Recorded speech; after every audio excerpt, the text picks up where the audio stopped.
Kicks 105.5 WKXH. Good morning, I'm JJ. It is Wednesday, December 14th at 7:48 and 16 degrees outside. I got your full weather forecast coming up in just a little bit, but right now we're going to talk with Mike Barrett from the Barrett Insurance Agency. Good morning, Mike. Hey, good morning. How are you? Oh, wrong one. There you morning. go. Oh, been a few weeks. How you doing? I'm surviving. That's good. That's all we can ask for. Got a little bit of snow out there finally. We did. And cold weather is here, and I'm a big fan of having snow on the ground for Christmas. I mean, come on, Bing Crosby sang White Christmas for a reason, right?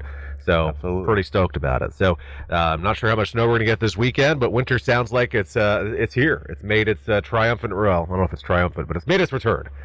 Depending on who you are, it's either good or bad. So, but this morning for good policies, I thought, and you and I are talking before we went on the air, and I'm not even sure if we've talked about this recently or not, so I'm a little worried about it. But my biggest thought this morning was to talk about heating, because this is going to be a winter where people make difficult decisions, possibly, to try to be able to afford the heating. It's not cheap. The price of oil is incredibly high. It is coming down, but still, it's incredibly high. So we anticipate that a lot of people are probably going to rely more heavily on alternative fuel. So like wood or pellets, maybe put a pellet stove in or put a wood stove in for the first time, or maybe put it in and do it for the first time in a long time. Maybe they hadn't done it for a number of years. There were a lot of people over the years that said, wood's too much work, I don't want to do it. But maybe with the price of oil and heating costs, maybe they've decided to go back to it. So it's all about just being careful and being safe and making sure you have a proper setup. So it's very important to make sure that before you burn your wood, even if you're a long-time wood burner, make sure you've got the chimney inspected. Make sure you're ensuring there's no cracks. It's nice and clean. It's a proper setup. You got proper spacing. You're burning dry wood. You're not burning. That can be a problem too if you're not doing the proper wood. You want to make sure it's properly dried and ready for wood burning season in the house. Want to make sure you have safe practices with emptying out the ashes. Have a metal container and get it away from the house when it's empty, because you can still have some hot embers in there. With pellet stoves, make sure you're setting it up to specs of the company. We've seen a lot of staining on houses over the years, where somebody has a pellet stove and maybe their siding on their house is all black. That really shouldn't be the result of having a pellet stove. So maybe there's a drafting issue, or maybe the venting is not properly out of the house. You want to make sure you address that. And, there are plenty of professionals out there who can help you, but it's all about mitigating your possibility of loss. We've already seen a couple of fires in Walden, unfortunately. Very sad to hear about those. And I fear that we're going to see many more of those this season. So if you can just take a little step and be safe with use of the wood heat, make sure you are. But just as important as safety with the wood heat, you want to be safe with using space heaters. That's another really big problem this time of year, is improper use, improper spacing of space heaters. When you go to the hardware store and look at them, read up on it. Make sure it's UL approved. Make sure it's a proper space heater. Make sure you're not running it on an extension cord, because that's going to be drawing too much and could possibly cause a fire in the extension cord. You want to make sure you have proper spacing with that, because you don't want it to be too close to clothing or any combustibles, because that could be a problem too. You want to make sure it's not going to be able to be tipped over. So many things you can do just to have a little preventative measures ahead of time before it becomes too late. And if you are running a wood stove, it's very important to burn the right type of wood. Seasoned wood, yeah. I've known not only seasoned wood, but I've known people that will throw pine in there. Oh, yeah. No. And that is incredibly dangerous. Yeah.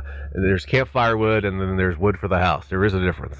Definitely is a wood difference. Yeah. In the campfire, you burn anything, because why not? But, when you're burning in the house, I like to tell people that I grew up in a house with wood heat, and I survived to tell the tale.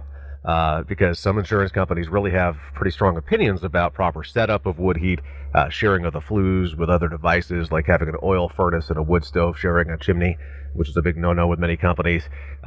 Before you do it, make sure you understand that it's a safe setup. And also, and I think I talked about this recently, and forgive us, because JJ and I were talking before we got on the air, and we're like, have we talked about wood heat recently? We may have, so this may be a complete rehash of that. But, make sure that your insurance knows that you're burning wood, because that is factored into your insurance. And with most companies, the surcharge is $20 to $50 a year. Some companies have no surcharge. Some companies you may find have an exclusion on a wood heat device if they don't know about it. So you want to make sure that they know about it. And the ones that have the exclusion would be more the surplus and excess carriers. And believe me, a quick call to your agent will answer that question. So I think the last time we talked about wood heat, we focused more on the chimney. Yep. And what do they call it? Creosote? Creosote. Creosote. Yep. That builds up in there. Yep. And about keeping it properly maintained and having it cleaned. Yeah. And what's the recommendation on that? At least once a year? At least once a year. Yeah. Get your eyes on it more frequently, I suppose, if you can, but certainly have it cleaned once a year and certainly inspected once a year because, with the result of chimney fires is often cracked flue. And a cracked flue is something that can then bring extra air in and bring an escape point for the chimney to cause a further issue in the house of a structure fire. That we've seen a lot of structure fires as a result of chimneys that were cracked. So it's pretty important to make sure that that's not the case. That is good information. Yeah. Yes. Absolutely. Yep. And okay, so let's talk about pellets. Pellets. Yeah. Okay, what type of pellet? If you're running a pellet stove to heat your home, Yep. what type of pellets should you be using? Well, everybody has them just for sale. So you want to just make sure you're using a proper quality pellet. I'll be honest, I've never been a pellet stove user myself, so I don't know necessarily which ones to not use, but I would assume on the marketplace, most of them are safe. Just do a little research, ask people at the store who sell them. Maybe your manufacturer guidelines in your pellet stove manual will have some information on that. But yeah, a lot of people with pellet stoves think it's more of a set it and forget it scenario, and there is maintenance to be done on those. A lot of companies, when pellet stoves were first introduced to the marketplace, said, well, we're pretty in love with these things because, yes, they're wood heat, but they're very safe wood heat. Well, it's proven with losses over the years that yes, it's safer, but not necessarily the almighty safe way to do it. So there are safety precautions you got to take with proper venting, drafting, cleaning, getting the ashes out, maintenance. So got to be on top of that.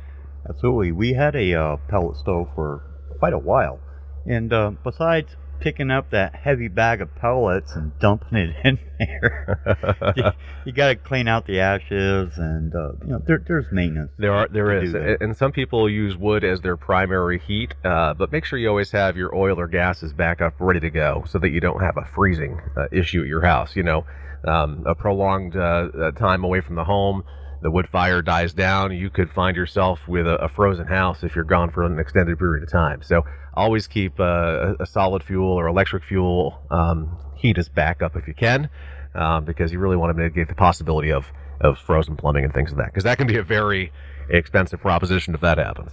So. Yeah, we got busted pipes. So yeah. It's not good. Yeah, well, in a swimming pool in your living room, not planned, you don't want that. So, yeah. Not at all. Okay, Mike, thank you so much for coming in and sharing that information with us. Glad to see you again. Yeah. We haven't talked for a couple of weeks. Glad to be out and about. That's good. Yeah, but life happens. Yes, it does. And insurance happens, and that's why you have Mike Barrett from the Barrett Insurance Agency standing by your side. Thank you. Nice little slogan there. Absolutely. I got to throw that in there.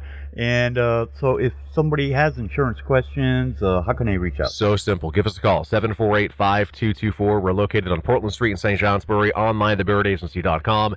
Google, Facebook, and YouTube. Just look for Barrett Insurance Agency. Well, thanks, Mike, for coming in. My pleasure. We'll talk with you again next week. All right. Be safe on the roads. That's Mike Barrett from the Barrett Insurance Agency right here on Portland Street in St. Johnsbury, Vermont.